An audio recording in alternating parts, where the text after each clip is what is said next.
बबली बहुत मेहनत से अपने पास गायों को संभालकर खुद ही घर के पास दूध का व्यापार करती है और अच्छे खासे पैसे कमाती है।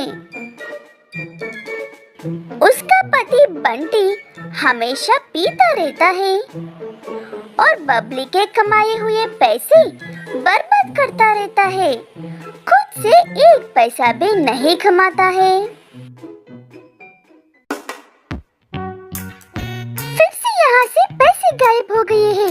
मैं क्या करूँ इस इंसान का? घर के किस कोने में भी छुपा लो, ये पैसे चुरा ही लेते हैं। ऐसे कहकर परेशान हो रही बबली को दूध लेने के लिए आई हुई एक महिला ऐसे कहती है, तुम इतनी मेहनत से पैसे कमाती हो और वो बंटी भाई साहब यूं ही सारे पैसे उड़ाते हैं। मेरे पास उन पैसे बचाने के लिए एक बहुत अच्छा उपाय है, मेरी बात सुनो।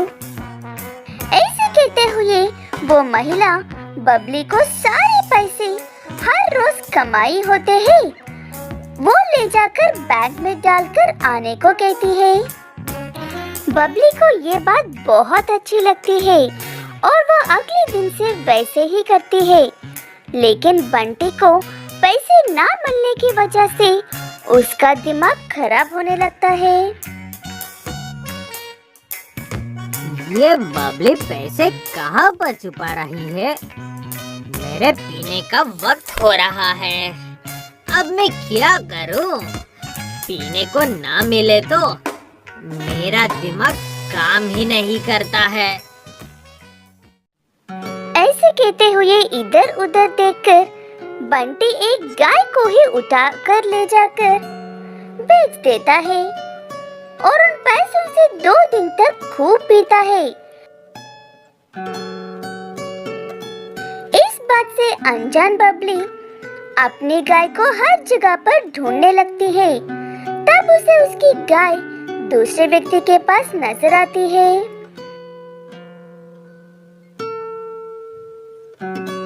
ये तो मेरी गाय है, इसे तो मैं पूरे गांव में ढूंढ रही थी। ये यहाँ पर क्या कर रही है? ये तुम्हारी थी बबली जी, अब ये हमारी गाय है। तुम्हारा पति ने आज ही मुझे ये गाय बेच दी थी। वो बात सुनकर बबली का दिमाग हिल जाता है और उस गाय खरीदने वाले से ऐसे कहती है, उनके बारे में आप और गांव का हर व्यक्ति जानता है, फिर भी आपने ये गाय कैसे खरीदी और कितने में खरीदी? वो बात सुनकर गाय खरीदने वाला व्यक्ति कहता है कि बंटी ने उस गाय आधे से भी कम पैसों में बेची थी, इसलिए वो मना नहीं कर पाया और अब वो उस गाय को बिल्कुल भी वापस नहीं करेगा। बबली उसे कुछ भी नहीं कह पाती है और चुपचाप उदास होकर वहाँ से चली जाती है और घर जाकर बंटी से ऐसे कहती है, ये आपने क्या किया है आज? हर रोज अपनी आंखों से देखते हो कितनी मेहनत करती हूँ मैं। अगर पैसे चाहिए तो पूछते क्यों नहीं हो? अब एक गाय बची है, ऊपर वाले के लिए ये हरकतें बंद करो। बंटी की एक आदत है, उसे बिना काम किए पैसे तो चाहिए, लेकिन वो कभी भी बबली से पैसे नहीं मांगता है, इसीलिए ये सब काम करता है। एक गाय जाने की वजह से बबली की कमाई भी आधी कम हो गई थी और बची एक गाय भी गर्भवती है। बबली को अब इसी बात का डर लगा हुआ था कि बंटी मौका देखकर इस गाय को भी ना बेच दे। बबली का ये डर सच होने में वक्त ही नहीं लगता है। बंटी एक कसाई को अच्छी गाय कम पैसों में लाकर दूंगा कहकर वादा करता है। ठीक है कहकर वो कसाई बंटी को पैसे देता है। अब वही घर के पास आकर, कोई घर पर है? मैं एक गाय ले जाने के लिए आया हूँ। कसाई की आवाज सुनकर बबली घर के बाहर आती है और उसकी गाय को क्यों लेकर जाना चाहता है कहकर गुस्से में पूछती है। तब कसाई, इस गाय को तुम्हारे पति ने मुझे बेच दिया है। मैंने उसे पहले ही पैसे दे दिए हैं, इसीलिए मैं इसे लेकर जाने के लिए आया हूँ। ऐसे ही किसी भी बातें सुनकर पैसे दे देते हो क्या तुम? वो गाय मेरे पति की नहीं, मेरी है, इसलिए उस पर ना तुम्हारा मेरे पति का हक है। और तुम कितने बेशर्म कसाई हो जो एक गर्भवती जानवर को भी खरीद रहे हो। वो बात सुनकर कसाई बबली से माफी मांगता है और कहता है कि उसे ये बात पता नहीं थी कि वो गाय गर्भवती है, और वहाँ से चला जाता है। उसके बाद बंटी को ढूंढकर उसकी खूब पिटाई करके सुधर जा, वरना हर रोज इस तरह से पिटाई करता रहूंगा कहने पर बंटी घर लौटकर ऐसे बर्ताव करता है।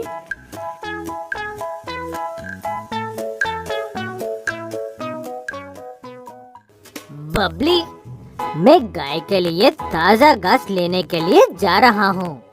अगर तुम्हें भी कुछ चाहिए तो लौटते वक्त लेकर आ जाऊंगा।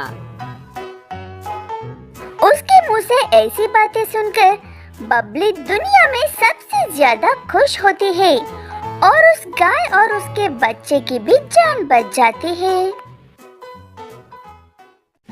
लिली गाय एक अकेली और गरीबी माँ है।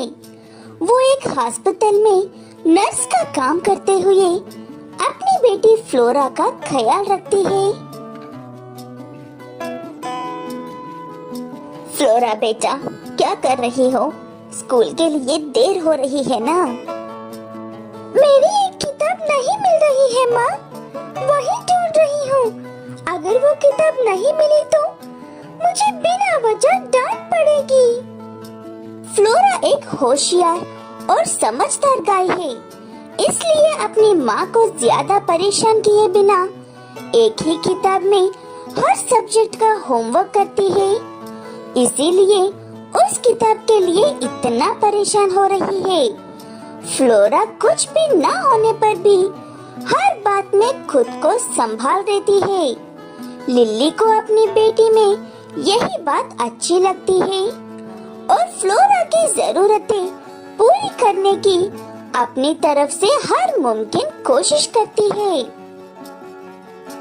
इस तनख्वाह मिलने पर 2 नई किताबें जरूर खरीदेंगे बेटा।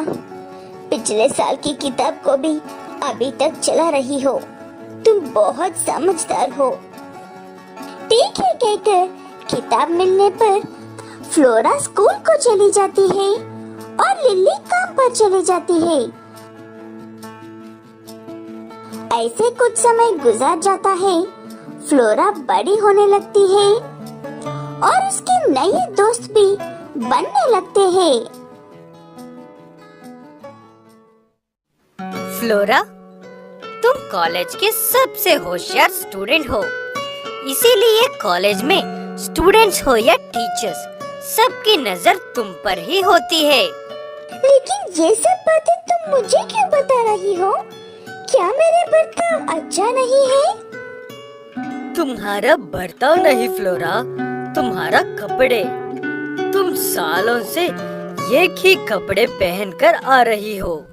पता नहीं मैंने तुम्हें कभी नई कपड़ों में देखा भी है या नहीं, मुझे याद नहीं है। खुद को बदलो। अपने दोस्तों की ऐसी बातें फ्लोरा को अंदर से खोखला कर देती है और वो जिंदगी में पहली बार घर लौटने के बाद अपनी माँ से एक कुछ मांगती है। तब लिली उसे ऐसे जवाब देती है, तनख्वाह आने में अभी बहुत वक्त है बेटा, लेकिन तुम ऐसे अचानक से क्यों कह रही हो? आप बिल्कुल भी अच्छी माँ नहीं हो। लोग ये तक भूल गए हैं कि मैंने नई ड्रेस कब पहनी थी। आप मुझे एक ड्रेस तक नहीं दिलाते हो। ऐसे क्यों कह रही हो फ्लोरा बेटा? तुम तो अपनी आंखों से देखती हो ना, तुम्हारी कॉलेज की फीस देने के बाद मुश्किल से 1-2 हजार बचते हैं। उसी में पूरा महीना चलाना पड़ता है हमें। लिली ऐसे समझाती है, लेकिन इस बार फ्लोरा उसकी एक भी बात नहीं सुनती है। इसलिए लिली बाहर से थोड़े पैसे उधार लेकर फ्लोरा को 2-4 नए ड्रेसेस दिलाती है। फ्लोरा को नई ड्रेसेस मिलने के बाद भी अपनी माँ से बात नहीं करती है और चुपचाप कॉलेज जाती है, अपनी पढ़ाई करती है और वापस लौट कर आकर अपने कमरे में बैठ जाती है। फ्लोरा के दोस्तों ने उसे इस बात का घमंड दिलवाया था कि वो बहुत होशियार है और अपनी माँ के बिना भी बहुत कुछ कर सकती है। इसलिए फ्लोरा ऐसा बर्ताव कर रही है। आज कॉलेज की तरफ से पिकनिक पर जा रहे हैं। शाम को लौटने में देर हो सकती है, तब मुझे कोई ड्रामा नहीं चाहिए। ऐसे कहकर फ्लोरा वहाँ से चली जाती है। उसके जाने के बाद लिली, ये क्या हो गया है मेरे बच्चे को? वो बिल्कुल भी ऐसे नहीं है। वो हमारी हालत को मुझे अच्छा समझती है। पता नहीं अब इस गरीब माँ के साथ ऐसा क्यों हो रही है। यहाँ पर लिली ऐसे कहते हुए दुखी होती रहती है और वहाँ पर फ्लोरा की बस की एक्सीडेंट हो जाता है। उस एक्सीडेंट में बहुत से लोग घायल होते हैं, लेकिन विंडो सीट की कांच टूटकर आंखों में जाने की वजह से फ्लोरा की आंखें चली जाती है। नजदीकी अस्पताल में सबका इलाज करके उन्हें घरों के पास छोड़ देते हैं वो हॉस्पिटल वाला। ऐसे ही फ्लोरा को भी छोड़ते हैं। तब लिली उसे देखकर, ये क्या हो गया है बेटा तुम्हें? कैसे हुआ ये हादसा? मैंने सुबह ही कहा था ना माँ, मुझे कोई ड्रामा नहीं चाहिए। मुझे पता है तुम ऊपर से अच्छा बनने का नाटक करती हो, लेकिन अंदर से लड्डू फूट रहे होंगे। ऐसे फ्लोरा अपनी माँ को गलत समझकर गिरते पड़ते हुए खुद ही अपने काम करने लगती है, लेकिन लिली वो सब नहीं देख पाती है। इसलिए पिछले 25 सालों से जिस अस्पताल में वो काम कर रही है, वहाँ के डॉक्टर से लिली की आंखें निकलकर फ्लोरा को लगाने को कहती है। तब डॉक्टर कहता है कि मुझे कोई पैसे नहीं चाहिए, ये काम मैं अपनी पुरानी साथी के लिए करूँगा, सोचता हूँ।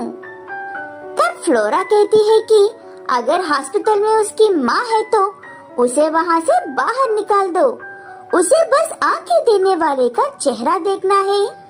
लेकिन जब वो आंखें खोल कर देखती है, तब डर और शर्मिंदगी से डूब जाती है।